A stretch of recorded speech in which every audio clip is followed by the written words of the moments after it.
খাড়া উপরের দিকে নিক্ষিপ্ত বস্তু কত উচ্চতায় উঠবে, কত উচ্চতায় উঠবে, বুঝতে পারছো? দেখো কত উচ্চতায় উঠবে, তার জন্য আমাদের প্রথম যে কাজটা করতে হবে, আমার উচ্চতা নিয়ে একটু কথা বলতে হবে। সর্বোচ্চ উচ্চতায় তুমি যখন একটা বলকে খাড়া উপরের দিকে নিক্ষেপ করো, সর্বোচ্চ উচ্চতায় যাওয়ার পর সে অল্প কিছুক্ষণ সময়ের জন্য থেমে যায়, তখন তার শেষ বেগ, আমি তো একটা বেগে খাড়া উপরের দিকে নিক্ষেপ করছি, এটা হচ্ছে আমার ইউ সমান এখানে দেওয়া আছে 72 কিলোমিটার পার আওয়ার। এখন কিলোমিটার পার আওয়ারকে তুমি যদি মিটার পার সেকেন্ডে তোমার রুলসে নাও, অর্থাৎ তুমি 72কে 1000 দিয়ে গুণ দিয়ে 3600 দিয়ে ভাগ করবে, এটা তোমার ব্যাপার। কিন্তু তুমি যদি এইটা এইভাবে করো, তোমার সেকেন্ড কমে যাবে 10 সেকেন্ড থেকে 20 সেকেন্ড কমে যাবে, তুমি মাত্র 45 সেকেন্ড টাইম পাও, তাই না? এটা করবা। আর যারা জানো ওই যে ওভার কনফিডেন্ট যারা, তারা কি করবা, ডিরেক্টলি বলবা 20 মিটার পার সেকেন্ড। এই এখন সে খাড়া উপর দিকে নিক্ষেপ করলে সে যখন উপরে উঠবে তখন ভি হয়ে যাবে 0 অল্প কিছুক্ষণের জন্য। দেখো তোমাদের একটা কনসেপ্ট ক্লিয়ার করে দিই, তুমি যখন উপর থেকে বস্তুটা ফেলে দিচ্ছ তখন আদিবেগ শূন্য, কারণ সে স্থির অবস্থায় আছে, আদিবেগ শূন্য, নিচের দিকে পড়ছে। আবার তুমি যখন একটা বস্তুকে খাড়া উপর দিকে নিক্ষেপ করবা তখন শেষ অবস্থায় গিয়ে তার বেগটা অল্প কিছুক্ষণের জন্য শূন্য হয়ে যাবে, শেষ বেগ 0 হয়ে যাবে, বুঝতে পারছো? তাহলে এটা কত, ইউ কত, 20 মিটার পার সেকেন্ড। হ্যাঁ, এইখানে একটা জি আছে না, এই জিটা খাড়া উপরের দিকে নিক্ষেপ করলে অভিকর্ষ বলের বিরুদ্ধে কাজ করে, তাহলে এই জি এর ভ্যালু হবে মাইনাস। তোমরা পরন্ত বস্তুর সূত্রের আগে ওই জি যেখানে আছে সেখানে মাইনাস লিখে দাও, প্লাসের জায়গায় মাইনাস করে দাও, এটাই তো করো, তাই না? সিস্টেমটা এটাই, কারণ হইতেছে অভিকর্ষ বলের বিরুদ্ধে কাজ করে। আর যখন উপর থেকে পড়ে তখন জি পজিটিভ, কেন? কারণ অভিকর্ষ বলের প্রভাবে সে নিচের দিকে পড়তে থাকে, বুঝতে পারছো? তাহলে এখন আমি এখানে কোন সূত্র ইউজ করব? এইচ, আমার তো এইচ বের করতে হবে, এইচ হোয়াট, তাই না? দেখো এখন চিন্তা করো, আমি যদি এইচ বের করতে চাই কোন সূত্র ইউজ করব? H is equals to U T plus half G T square, এরকম। H is equals to U T minus half G T square, এরকম, কারণ খাড়া উপরের দিকে আছে। এখন টি তো নাই, তাহলে আমার এইচ বের করার জন্য একটা সূত্র আছে, V square is equals to U square minus 2gh। আমি একটু পরে দেখাচ্ছি তোমরা শর্টকাট কীভাবে করতে পারো। শর্টকাট বলতে আগে তুমি কনসেপ্ট বুঝো, কনসেপ্ট বোঝার পর শর্টকাট শিখবা। যদি এমনি শর্টকাট শিখো তাহলে পারবা না, মুখস্থ থাকবে না, বুঝতে পারছো? V square is equal to U square minus 2gh, তাহলে শেষ বেগ কত, 0 না? তাহলে আমি এটা 0 দিয়ে দিলাম, 0 is equal to U square মাইনাসের 2gh। তাহলে আমার এইচ বের করতে হবে, তাহলে আমি এই পুরা জিনিসটাকে এই সাইডে নিয়ে আসি, তাই না? তাহলে 2gh ইজ ইকুয়াল টু কত, ইউ স্কোয়ার। এই তাহলে এইচ ইজ ইকুয়াল টু কত, U square divided by twice G, এটা হচ্ছে সাধারণ ক্যালকুলেশন আর কি।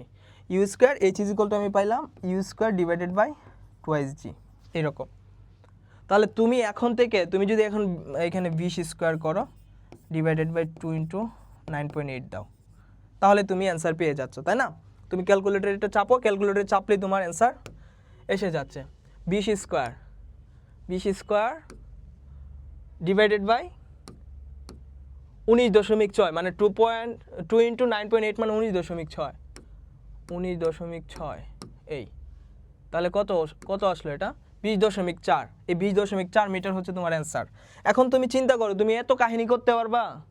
45 সেকেন্ডের একটা এমসিকিউর জন্য তুমি এত কাহিনী করতে পারবা না, যার ফলে তোমাকে এই জায়গাতেই অ্যান্সারটা করতে হবে। কিভাবে?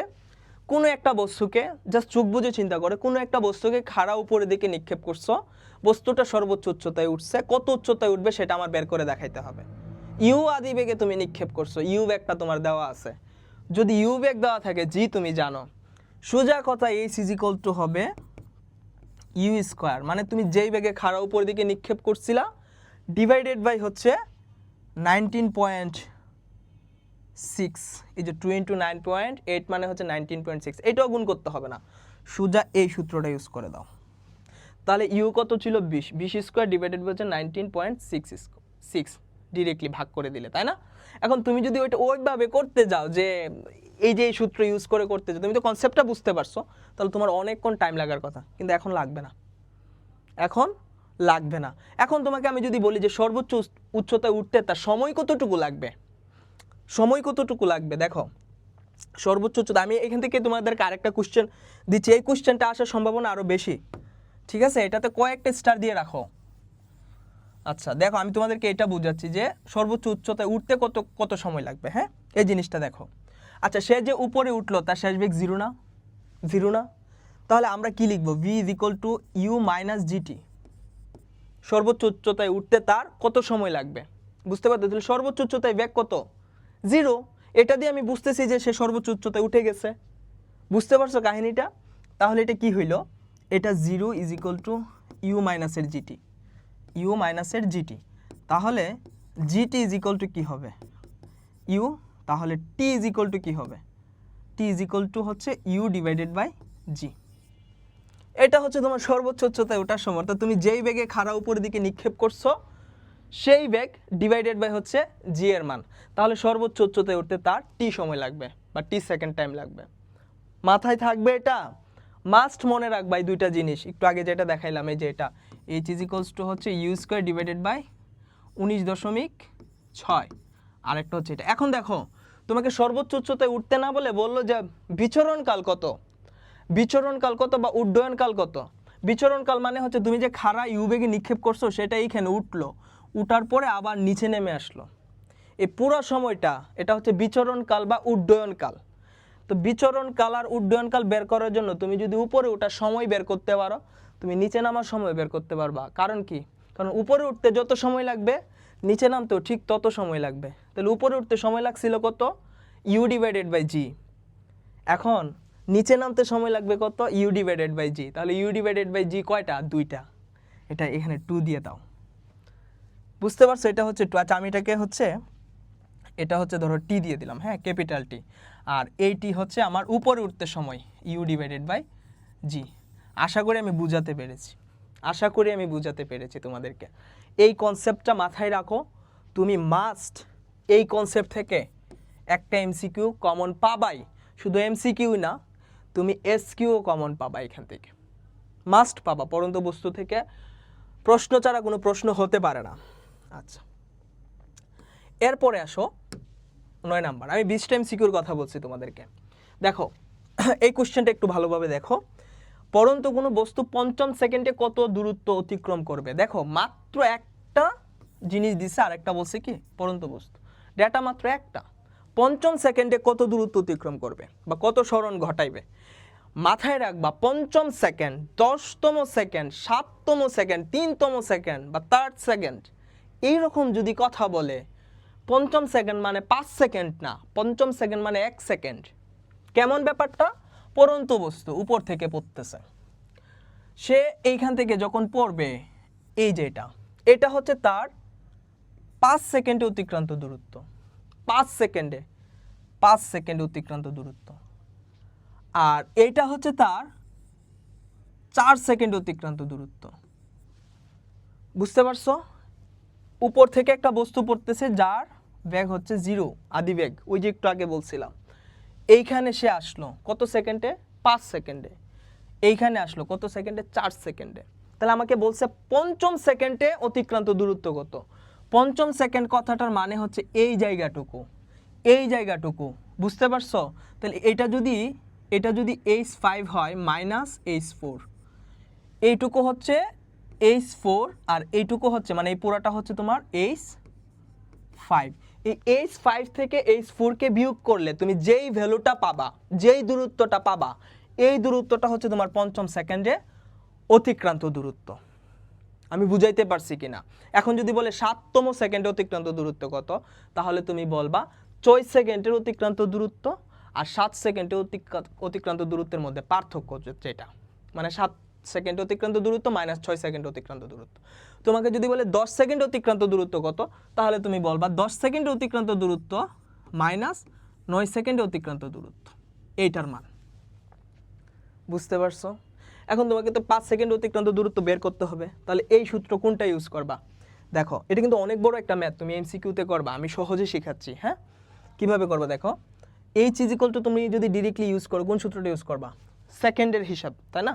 তাহলে U T h is equal to U T plus half G T square, plus half G T square, এই সূত্রটা ইউজ করে দিবা। তাহলে সে কত সেকেন্ডে আসলো, 5 সেকেন্ড অতিক্রান্ত দূরত্ব। তাহলে টি এর ভ্যালু কত হবে 5, ইউ এর ভ্যালু কত 0। সে যখন 5 সেকেন্ডে অতিক্রান্ত দূরত্ব বের করবো, আমার ইউ এর ভ্যালু 0, দ্যাটস মিন আমার হাফ জি, টি কত 5 স্কোয়ার। লিখতে পারবা না? এই আবার যদি 4 সেকেন্ডের বেলায় বলি তাহলে 4। এই ক্ষেত্রেও কিন্তু আমার ইউ এর ভ্যালু কত? 0, কারণ সে উপর থেকেই পড়তেছে, 4 সেকেন্ডে সে এত দূরত্ব অতিক্রম করবে। ধরো এ পয়েন্ট থেকে এই বি পয়েন্টে আসলো এটা, আর সি পয়েন্টে আসলো এটা, 5 সেকেন্ডে আসলো হচ্ছে সি পয়েন্টে, আর বি পয়েন্টে আসলো হচ্ছে 4 সেকেন্ডে। তাহলে এই দূরত্বটা হবে কত? h4, h4 হবে হাফ জি, 4 সেকেন্ডে, দ্যাটস মিন 4 স্কোয়ার। তাহলে আমি কি বলছিলাম, আমার 5তম সেকেন্ডে অতিক্রান্ত দূরত্ব হবে h5 minus h4, h5 minus h4। তাহলে h5 কত পাইছে? হাফ জি 5 স্কোয়ার মাইনাস হাফ জি 4 স্কোয়ার, এটা না? এখন এইখান থেকে কি কমন যায়? তোমরা অনেকেই মান বসাই দিবা, 5 এর মান বসাই দিবা, 4 এর মানও বসাই দিবা, মানে 5 বসাই দিয়ে বলবা 5 স্কোয়ার মানে 25, ভাগ করে দিবা 12.5 জি, আবার এখানে বলবা হচ্ছে 16 মানে 8.5 জি, এরকম করবা, তাই না? বাট এটা না করে তুমি এইভাবে করো, তাহলে তোমার জন্য সুবিধা হবে। আমি একটু পরে দেখাইতেছি। 4 স্কোয়ার, দেখো এখন কি করবা, হাফ জি মানে কত? 9.8, আর এটা কত? 5 স্কোয়ার মাইনাস 4 স্কোয়ার মানে হচ্ছে 9, 5 square 25 minus 4 square 16, that's mean 9 হয়। হ্যাঁ, তাহলে আমি ডিরেক্টলি 9 দিয়ে দিলাম। এখন এইটাকে অ্যান্সার করলে যা আসে তাই তোমাদের অ্যান্সার, তুমি সরাসরি করতে পারতেছো। 5 আর 6 4। হ্যাঁ, এখন চিন্তা করো কি করবা। এই ধরনের অঙ্ক আসতে পারে, তোমাকে যদি বলে 7তম সেকেন্ডে অতিক্রান্ত দূরত্ব কত, 7তম সেকেন্ডে অতিক্রান্ত দূরত্ব কত, তাহলে তুমি ডিরেক্টলি করবা যে অতিক্রান্ত দূরত্ব h is equal two h7 minus h6, এটা করতে পারবা না? এখন এটা কত হবে? এখন কি এটা মান বসাবা? মান বসানোর টাইম নাই, সোজা লিখবা হাফ ইন্টু জি। তাহলে 7তম সেকেন্ডের কথা বলছে, দ্যাটস মিন 7 স্কোয়ার মাইনাস 6তম সেকেন্ড, এই যে এইটা যত আসে সেটাই অ্যান্সার। 7 7 49, 6 6 36, 49 থেকে 36 বিয়োগ দিয়ে দিলে যেটা আসে সেটা এটার সাথে গুণ করে দেবে 9.8 এর সাথে। ক্লিয়ার কিনা বলো বিষয়টা? ক্লিয়ার কিনা? এটা কিন্তু অনেক বড় একটা ম্যাথ, এই ম্যাথ করতে গেলে তোমার 1 পেজ লাগে, এটা 4 মার্কের জন্য আসতে পারে, আবার এটা এমসিকিউ দিয়ে দেয়। তাহলে তুমি কি শর্টকাট এটা করতে পারবে না? 7তম সেকেন্ডে আর হচ্ছে 6তম সেকেন্ডে বের করে বিয়োগ করে দিবা, বুঝতে পারছো? আচ্ছা, এরপরে আসো, এই যে একটু আগে যেটা দেখাইছিলাম তোমাদেরকে, বলছিলাম একটু আগে যে যদি আমাকে সময় বের করতে বলে এটা কিভাবে করবা। জি এর সমান বেগে, জি এর সমান বেগ মানে কি 9.8 বেগে, 9.8 বেগে খাড়া উপর দিকে নিক্ষিপ্ত বস্তু পতিত হতে কত সময় লাগবে? পতিত হতে কত সময় লাগবে? T is equal to twice U divided by G ছিল, দেখো একটু আগে লিখছিলাম twice U divided by G. যদি উপরে উঠতে সময় লাগতো কত? T is equal to U by G, তাহলে পতিত হইতে মানে উপরে উঠছে আবার নিচে নামছে, তাহলে কত হবে? T is equal to U twice U divided by G. তাহলে টুয়াইস ইউ কত বেগে খাড়া উপরের দিকে নিক্ষেপ করছি? 9.8 ডিভাইডেড বাই জি এর মান 9.8, তাহলে কাটা থাকলো কত? 2 সেকেন্ড, 2 সেকেন্ড লাগবে মাত্র। তাহলে এত চিন্তা করে লাভ আছে? এত উপরে হ্যান ত্যান চিন্তা করে লাভ আছে? আমি দেখবো যে পতিত হইতে, বিচরণকাল, উড্ডয়নকাল যদি 3টার কথা বলে এবং আমাকে একটা বেগ দেয়া থাকে কত বেগে উপরের দিকে উঠছে, directly twice U divided by G. যদি বলে উপরে উঠতে, সর্বোচ্চ উচ্চতায় উঠতে কত সময় লাগবে, small T is equals to U divided by G. যদি বলে সর্বোচ্চ কত উচ্চতায় উঠবে, যদি বলে সর্বোচ্চ কত উচ্চতায় উঠবে, তাহলে কি ছিল সূত্র? ইউ স্কোয়ার ডিভাইডেড বাই 19.4 ছিল, এটা ছিল না? অর্থাৎ এটা ছিল ইউ স্কোয়ার ডিভাইডেড বাই হচ্ছে টুয়াইস জি। এই তো, এই 3টা জিনিস মনে রাখো, একটা এমসিকিউ মাস্ট পাবা, 2টা এমসিকিউ পাইতে পারো, বুঝতে পারছো? এই ধরনের ট্রিক্স তোমাকে শিখতে হবে। তুমি যদি ওইটা শিখতে পারো তাহলে তোমার জন্য সহজ হয়ে যাবে, তুমি এমসিকিউতে অনেক ভালো করবা, 25-25 পাবা। হ্যাঁ, এটা ম্যাথ হইতে পারে, এটা আবার ফিজিক্স হইতে পারে। দেখো এই ম্যাথটা তোমরা করছো, হ্যাঁ, এটা কয়েকটা বোর্ডে আসছে, 4 মার্কের জন্য আসছে। এখন কি বলছে, গাড়িটি সম্পূর্ণ পথের অতিক্রান্ত দূরত্ব কত? তো তুমি যখন 4 মার্কের জন্য এটা রিটেনে করতে যাও কি করো দেখো, এটাতে স্টার দাও, 4-5টা স্টার দিয়ে দাও। হ্যাঁ, দিয়ে দিতে পারে এগুলো এমসিকিউতে। গাড়িটির সম্পূর্ণ পথের অতিক্রান্ত দূরত্ব কত? চিন্তা করো, অতিক্রান্ত দূরত্ব আমাকে বের করতে হবে, তাহলে এটা দেখতে হবে কয়টা স্টেপে হইছে, কয়টা স্টেপে গাড়িটা ওইখানে পৌঁছাইছে, এটা আমার দেখতে হবে। দেখো যখন সময় এই বরাবর কি আছে সময়, এই বরাবর কি আছে বেগ, মানে এটা হচ্ছে সময় বেগ লেখচিত্র। সময় বেগ লেখচিত্রের মধ্যে আমরা এই যে এইখান থেকে সে যখন 10 সেকেন্ড অতিক্রম করলো তখন তার বেগ বৃদ্ধি পেয়ে 30 সেকেন্ড হইল। তাহলে সময়ের সাপেক্ষে জিরো বেগ থেকে তার বেগ বৃদ্ধি পেয়ে কত হয়েছে 30, তাহলে তার একটা ত্বরণ হয়েছে, দ্যাটস মিন ত্বরণে সে একটা দূরত্ব অতিক্রম করছে। এটা হচ্ছে একটা স্টেপ, তোমরা যেভাবে বের করো। আবার 10 সেকেন্ড থেকে 20 সেকেন্ড তার সময় অতিক্রম হয়েছে বা সময় অতিক্রান্ত হয়েছে, কিন্তু তার বেগ 30 ছিল। দেখো এই লাইনটাতে বেগ 30ই আছে, এই যে এই বরাবর চিন্তা করো, ওয়াই অক্ষ বরাবর চিন্তা করো, তাহলে 30ই তো হয়েছে। তার মানে কি তার বেগ বৃদ্ধি পাইছে, বেগ বৃদ্ধি পায় নাই। তার মানে S1 এক সিস্টেমে, S2 হবে আরেক সিস্টেমে ভিটি দিয়ে, এই যে সমবেগের ক্ষেত্রে, ঠিক আছে, 30 মিটার পার সেকেন্ড বেগ আছে। তারপর দেখো 20 সেকেন্ড থেকে 30 সেকেন্ড বেগ কি হয়েছে, হ্রাস পাইছে না, এই যে এখান থেকে এখানে হ্রাস পাইছে না, লাস্ট 10 সেকেন্ডে বেগ হ্রাস পাইছে। তো বেগ যখন হ্রাস পায় তখন কি হয়, মন্দন হয়, তখন আবার S3 বের করতে হয়। তোমরা ওইভাবেই বের করছো, তিনটাকে আলাদা আলাদা করে বের করে তারপর তিনটা যোগ করছো, ঠিক না, যোগ করে বলছো যে তার মোট অতিক্রান্ত দূরত্ব এত।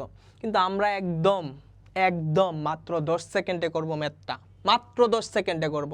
জাস্ট দেখো কি হয়। সবসময় একটা কথা মনে রাখবা, এক্স অ্যাক্সিস বরাবর যদি সময় থাকে, ওয়াই অ্যাক্সিস বরাবর যদি বেগ থাকে, এক্স অ্যাক্সিস বরাবর যদি সময় থাকে, ওয়াই অ্যাক্সিস বরাবর যদি বেগ থাকে, সম্পূর্ণ পথ যদি একটা ক্ষেত্র তৈরি করে, সম্পূর্ণ পথ যদি একটা ক্ষেত্র তৈরি করে, উ এ বি সি সম্পূর্ণ পথ যদি একটা ক্ষেত্র তৈরি করে, তাহলে ওই ক্ষেত্রের ক্ষেত্রফল হবে তার মোট অতিক্রান্ত দূরত্বের সমান। ওই ক্ষেত্রের ক্ষেত্রফল হবে তার মোট অতিক্রান্ত দূরত্বের সমান। এইটা হচ্ছে কনসেপ্ট, ট্রিক্স। এই ট্রিক্সটা কাজে লাগাবা, তাহলে তুমি কি করবা দেখো, উ এ বি সি যে ক্ষেত্রটা আছে এটা কি, একটা ট্রাপিজিয়াম না? তোমাদেরকে ম্যাম পড়াইছে না ট্রাপিজিয়াম? অবশ্যই পড়াইছে। তো ট্রাপিজিয়ামের সূত্র তুমি জানো, ট্রাপিজিয়ামের ক্ষেত্রফল কিভাবে বের করতে হয়। ট্রাপিজিয়ামের ক্ষেত্রফল হচ্ছে দুইটা সমান্তরাল যে বাহু আছে, এই দুইটা সমান্তরাল বাহুর মধ্যবর্তী দূরত্ব, এটা হচ্ছে এইচ। তাহলে এই দূরত্ব কত, 10, এখানে এই দূরত্ব হচ্ছে 30, এটা না?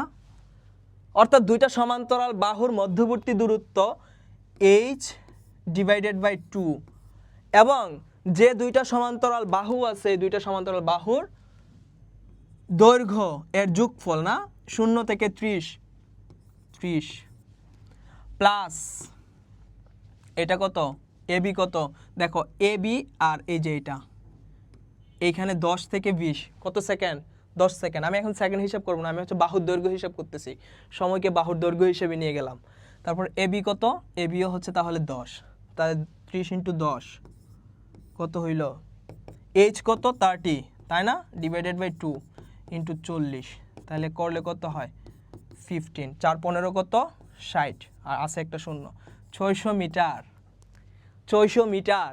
তুমি চিন্তা করতে পারতেছো, এত বড় একটা ম্যাথ তুমি চাইলে 10 সেকেন্ডে করতে পারো, তুমি মুখে মুখে ম্যাথটা করতে পারো। কিভাবে করবা দেখো, যে যেহেতু এক্স অক্ষ বরাবর একটা সময় দেওয়া আছে, ওয়াই অক্ষ বরাবর কি আছে, বেগ দেওয়া আছে, তাহলে এটা একটা ক্ষেত্র তৈরি করছে, ক্ষেত্রটার নাম হচ্ছে ট্রাপিজিয়াম। ট্রাপিজিয়ামের ক্ষেত্রফল জানি কি, দুইটা সমান্তরাল বাহুর মধ্যবর্তী দূরত্ব যেটা হচ্ছে এইচ বা উচ্চতা, এইচ ডিভাইডেড বাই 2, এইচ কত 30 ডিভাইডেড বাই 2 কত 15, আর এইখানে আছে এবি, আর এইখানে আছে হচ্ছে তোমার উসি, উসি হচ্ছে 30, এবি হচ্ছে 10, 10 আর 30 কত 40, 40 ইন্টু 15 কত 600। শেষ। পারবা না? আশা করি তোমাদেরকে বুঝাতে পেরেছি। এরকম ক্ষেত্র থাকলে মাস্ট এই ধরনের ম্যাথ দিয়ে থাকবে। হ্যাঁ, জটিল করতে চাইলে। ওকে, পরে আসো আমরা